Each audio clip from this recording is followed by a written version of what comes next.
name is Paul Schlecht. I have a background in natural resources and soil science, as well as forestry. And I'm here today to talk about pumpkins and raising pumpkins.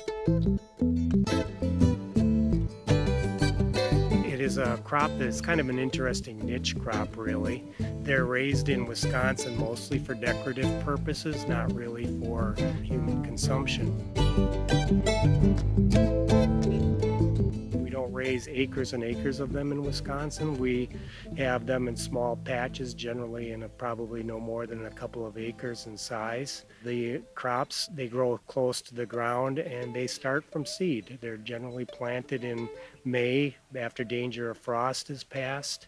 And once the crop gets going, providing adequate fertilizer for the crop is what's very important. To really have maximum production, you want to have a situation where you're treating the pumpkin crop without damaging the honeybees when you're doing insect control. And obviously, if you're pulling weeds, you have to be careful or trying to control weeds to not kill the plant itself. So all of that needs to be taken in account, is important to do. But ultimately, once it's done, the pumpkins grow by themselves and they really take off, and they take up a lot of space. They can use as much as 8 to 10 or more feet as they vine out across the field.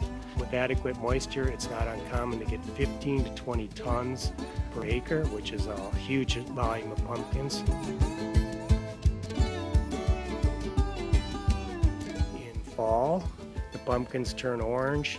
Once the pumpkin skin is actually to a point where you can scratch the surface and it doesn't actually pierce the surface, then you can consider the pumpkin to be mature enough and ready to harvest.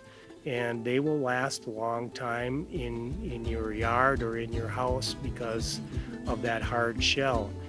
I've had pumpkins out in the yard until well into winter, until they freeze solid. They still can be attractive in your yard.